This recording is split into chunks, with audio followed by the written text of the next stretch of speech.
അബുദാബിയിൽ നിർമ്മിക്കുന്ന ഹിന്ദു ക്ഷേത്രം അങ്ങനെ ഉദ്ഘാടനത്തിന് സജ്ജമായിരിക്കുകയാണ്. അടുത്ത മാസം 14-ന് പ്രധാനമന്ത്രി നരേന്ദ്രമോദിയാണ് ഉദ്ഘാടനം നിർവഹിക്കുന്നത്. ക്ഷേത്രത്തിലേക്ക് ഓൺലൈൻ രജിസ്റ്റർ ചെയ്യുന്നവർക്ക് മാത്രമായിരിക്കും പ്രവേശനം അനുവദിക്കുക. ഇനിയിപ്പോൾ UAE-യിൽ താമസിക്കുന്നവരെ സംബന്ധിച്ചാണെങ്കിൽ മാർച്ച് 1 മുതൽ അവർക്ക് പ്രവേശനം അനുവദിക്കും എന്നാണ് ക്ഷേത്രം ഭാരവാഹികൾ അറിയിച്ചിരിക്കുന്നത്.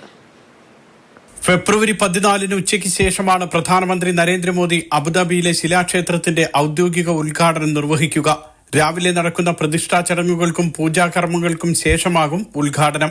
നിലവിൽ രജിസ്റ്റർ ചെയ്തവർക്കും പ്രത്യേക പ്രതിനിധികൾക്കും ഫെബ്രുവരി 18 മുതൽ പ്രവേശനം അനുവദിക്കും. തിരക്ക് ഒഴിവാക്കാനായി UAE-യിൽ താമസിക്കുന്നവർ മാർച്ച് 1 മുതൽ ക്ഷേത്ര ദർശനം നടത്തുന്നതാകും ഉചിതമെന്ന് സ്വാമി ബ്രഹ്മവിഹാരിദാസ് അറിയിച്ചു. ഇറ്റലിയിൽ നിന്നും രാജസ്ഥാനിൽ നിന്നുമുള്ള മാർബിളും കല്ലും ഉപയോഗിച്ചാണ് മിഡിൽ ഈസ്റ്റിലെ ഏറ്റവും വലിയ ശിലാക്ഷേത്രം നിർമ്മിച്ചത്.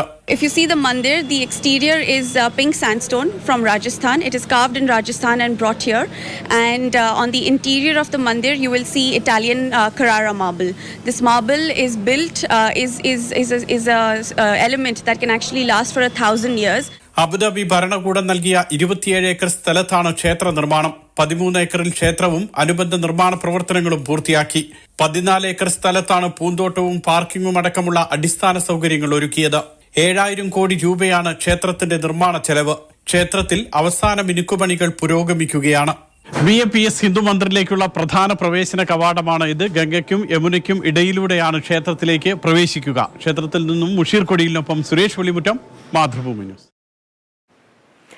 വെളിച്ചത്തിന്റെ വിസ്മയ കാഴ്ചകളൊക്കെ ഒരുക്കി ഷാർജ ഒരുങ്ങിക്കഴിഞ്ഞിരിക്കുകയാണ്. ഷാർജ അന്താരാഷ്ട്ര ലൈറ്റ് ഫെസ്റ്റിവലിന് മുന്നോടിയായിട്ടുള്ള ലൈറ്റ് വില്ലേജ് പ്രവർത്തനം തുടങ്ങിയിരിക്കുകയാണ്. ഫെബ്രുവരി 7-നാണ് വെളിച്ചത്തിന്റെ വിസ്മയമായ ലൈറ്റ് ഫെസ്റ്റിവൽ ആരംഭിക്കുന്നത്. ഷാർജ ലൈറ്റ് വില്ലേജിൽ നിന്ന് സുരേഷ് വെളിമുറ്റത്തിന്റെ റിപ്പോർട്ട് കാണാം. ഇനി ലോകത്തിലെ തന്നെ ഏറ്റവും വലിയ വെളിച്ചത്തിന്റെ വിസ്മയത്തിനാണ് ഷാർജ തയ്യാറെടുക്കുന്നത്. ഫെബ്രുവരി 7-ാം തീയതിയാണ് ഷാർജ ലൈറ്റ് ഫെസ്റ്റിവൽ ആരംഭിക്കുന്നത്, പ്രകാശത്തിന്റെ ഉത്സവം ആരംഭിക്കുന്നത്. ലൈറ്റ് ഫെസ്റ്റിവലിന് മുന്നോടിയായിട്ടുള്ള ലൈറ്റ് വില്ലേജ് ഇന്ന് സന്ദർശകർക്ക് മുന്നിൽ തുറന്നിരിക്കുകയാണ്. നാളെ മുതലാണ്, ഫെബ്രുവരി 1 മുതലാണ് ഇങ്ങോട്ട് പൊതുജനങ്ങൾക്ക് പ്രവേശനം ഉണ്ടാകുക.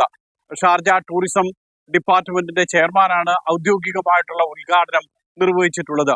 എല്ലാ ദിവസങ്ങളിലും വൈകുന്നേരം 5 മണിക്കാണ് ഷാർജ ലൈറ്റ് ഫെസ്റ്റിവൽ ആരംഭിക്കുക. ഷാർജ ലൈറ്റ് വില്ലേജ് സന്ദർശകരെ സ്വീകരിക്കുക. തിങ്കൾ മുതൽ വ്യാഴം വരെയുള്ള ദിവസങ്ങളിൽ വൈകുന്നേരം 5 മുതൽ രാത്രി 12 മണി വരെയും, മറ്റ് ദിവസങ്ങളിൽ വെള്ളി, ശനി, ഞായർ വാരാന്ത്യ അവധി ദിവസങ്ങളിൽ അത് പുലർച്ചെ 1 മണി വരെയും പ്രവർത്തിക്കും ഷാർജ ലൈറ്റ് വില്ലേജ്. അതോടൊപ്പം തന്നെ രാജ്യത്തിന്റെ എമിറേറ്റിന്റെ ഷാർജയുടെ 12 ഭാഗങ്ങളിലായിട്ടാണ് ഇത്തവണ ലൈറ്റ് ഫെസ്റ്റിവൽ ഒരുക്കിയിട്ടുള്ളത്. ബിയ ആസ്ഥാനമുണ്ട്, പോലീസിന്റെ ആസ്ഥാനമുണ്ട്. ഇപ്പോൾ ഈ കാണുന്നത് നമ്മൾ ഷാർജ യൂണിവേഴ്സിറ്റി സിറ്റി ഹാളാണ്. അവിടെയാണ് ഏറ്റവും പ്രധാനപ്പെട്ട ലൈറ്റ് ഫെസ്റ്റിവലിന്റെ കാഴ്ചകളൊക്കെ ഒരുക്കുക. ലൈറ്റ് വില്ലേജും അതിന് തൊട്ട് മുന്നിൽ തന്നെയാണ് ഒരുക്കിയിട്ടുള്ളത്. ഷാർജ ലൈറ്റ് ഫെസ്റ്റിവൽ 7-ാം തീയതി ആരംഭിച്ച് ഈ മാസം ഫെബ്രുവരി 18 വരെ നീണ്ടു നിൽക്കുന്നതായിരിക്കും. 7 മുതൽ 18 വരെ നീണ്ടു നിൽക്കുന്നതായിരിക്കും ഷാർജ ലൈറ്റ് ഫെസ്റ്റിവൽ. അത്രയും ദിവസങ്ങളിൽ ഷാർജ ലൈറ്റ് വില്ലേജും സന്ദർശകരെ സ്വീകരിക്കും.